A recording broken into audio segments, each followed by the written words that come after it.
Hello, I'm Lewis Barnard. And I'm Ollie Williams. And I'm Jade Rogers. Together, we are Jolly Productions. And we are here to talk about our latest short film, Square One.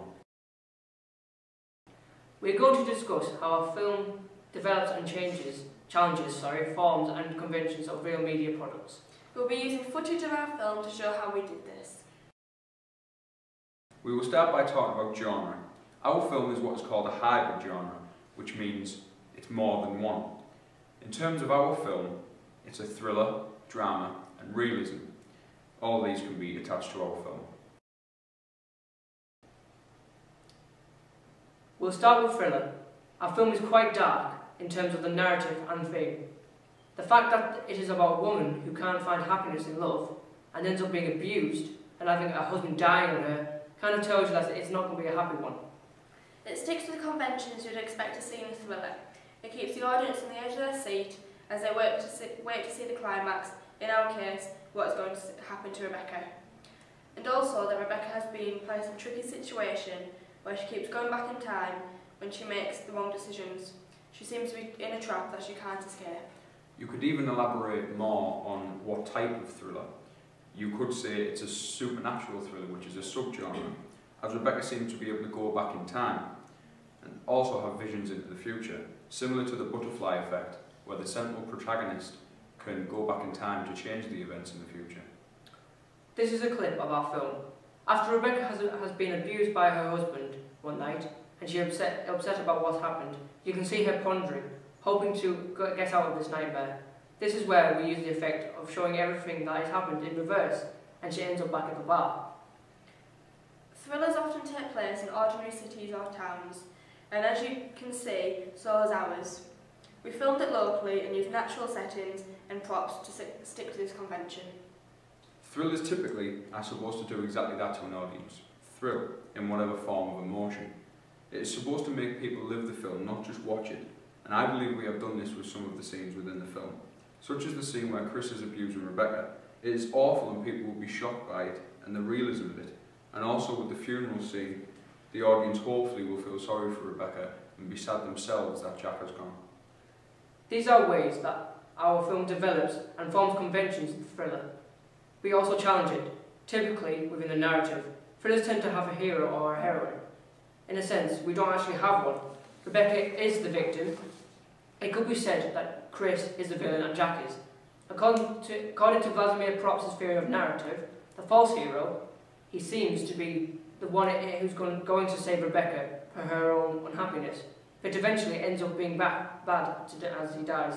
It could also be argued that Rebecca herself is all of these. She's a victim to her own bad decisions, so she is also the villain to herself because of these bad choices. And she is also her own hero as she makes the decision to leave the bar so she cannot be hurt. Moving on to drama, the characters themselves indicate that this film is a drama. The various different emotions each character represents and how these emotions are clearly shown. Rebecca shows unhappiness, fear and confusion, and Chris shows his anger, his disgust. In a sense, it is dramatic as it is easy to recognise what the characters are feeling. The drama genre also links in a lot with realism. Domestic abuse happens in many homes around the world every day, and the fact that Chris is an abusive husband to Rebecca supports both of these genres. Drama means dramatic, and the scenes you have seen previously is just that, and the audience hopefully will gasp at it. The music has a key part to play when it comes to determining what is happening in the drama. What an audience can see may not always give off the impression of what type of mood is supposed to be in the scene. The music makes it very clear. The music is also very melodic, single instrument, either a guitar or a piano, with a slow pace, the style of music that doesn't change but differs in terms of tempo and rhythm depending on the mood setting. In dramas, 9 times out of 10 there is a death somewhere. Nothing is more dramatic than death, and we use this but it doesn't indicate how Jack died, which I feel adds to the drama as the audience wants to find out and make their own conclusion. Shakespeare was a master of making dramatic plays, and in pretty much all of his work there was a death within the narrative.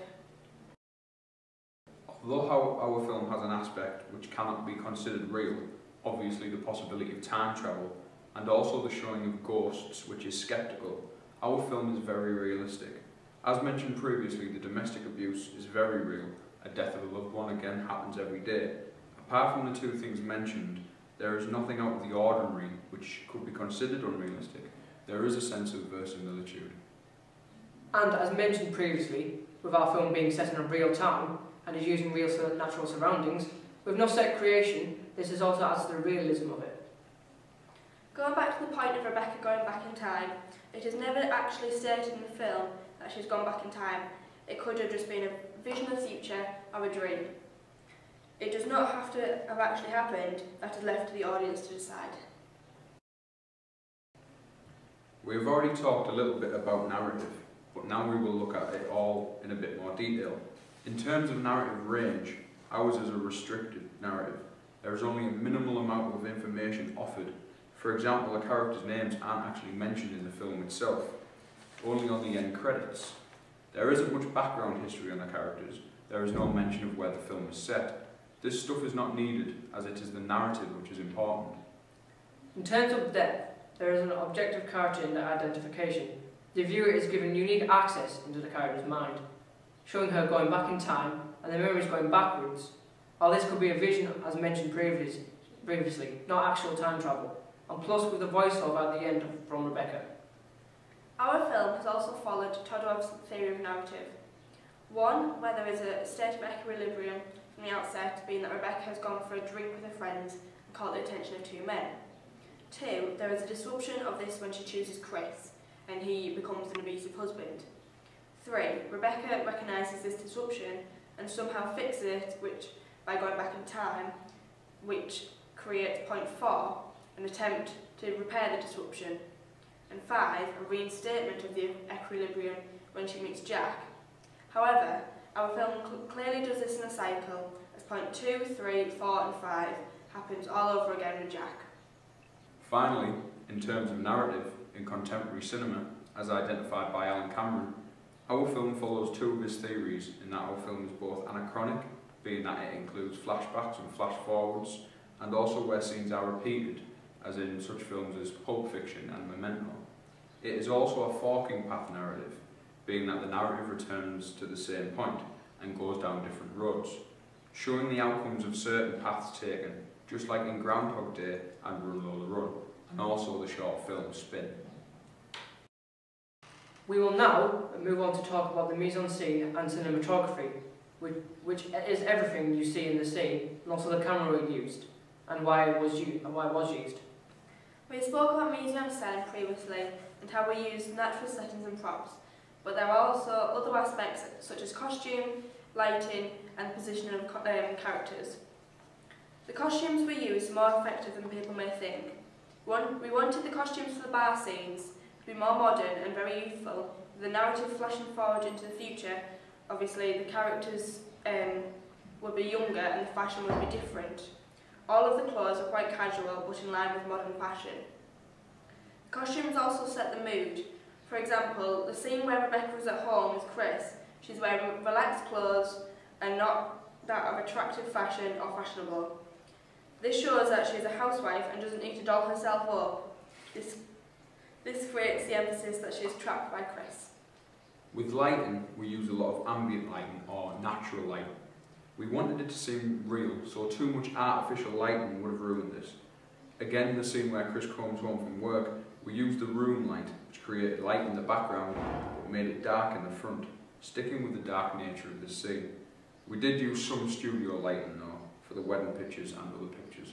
With the juxtaposition, we made Rebecca be in the centre when it came to being in the bar scenes. She is a central character, so we thought this would be fitting. This is a very conventional way of positioning characters, and we could possibly have changed it, but we felt it was spoiled and throw the audience off. And plus, with the scenes where Rebecca comes back to the bar, and she is in a state of confusion, with her two friends either side of her talking, made it look as though she wasn't even there, and that she didn't even exist, and we thought this was a very good effect. Now with the camera work, there are lots of shots used and reasons why we use them, so we'll pick out the ones we feel were the best and elaborate on these. This first scene where Rebecca is being abused, it is shot with the door closed through an opaque window. This is effective as again it emphasises that she is trapped and can't escape, and that this is happening behind closed doors. And no one else knows, as it is a case with a lot of these situations in real life. It also creates a tension for the audience as they can see exactly what Chris is doing to Rebecca. I really like this scene, a very low angle shot of when Rebecca is dropping the phone, when she has been told the news of Jack's death. It shows the phone dropping from great height, and when it cuts to the next shot of the phone crashing, it's as if Rebecca herself has crashed, and that she has fell far from happiness. This scene is very good because of its simple nature and effectiveness. Point of view shot from Rebecca, which patterns between Chris and Jack. As she has already gone down these paths of both of them, she knows that what they will lead to. It is as if she is trying not to make that choice. Overall, we used a lot of close shots on the characters, which develops the drama aspect of the film as it intensifies the emotions that are being shown. It also makes the film far more personal and gets the audience involved and makes them feel every character's emotion, which enhances the thriller aspect of the film. We'll finish by talking about the certain editing and sound we use within the film. We've already spoke about the music being that it is melodic and enhances the drama aspect. We used various different editing techniques, some which were challenging to do but were very effective.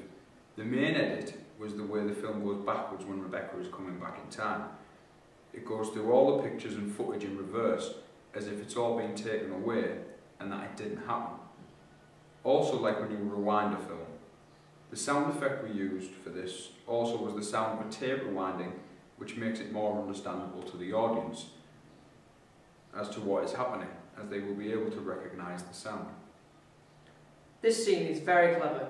I feel as it was my idea. When the phone falls, simply by putting it in slow motion, makes it so much better and makes it far more intense, which is good for the thriller aspect. And showing the phone crash on the floor in slow motion does the same.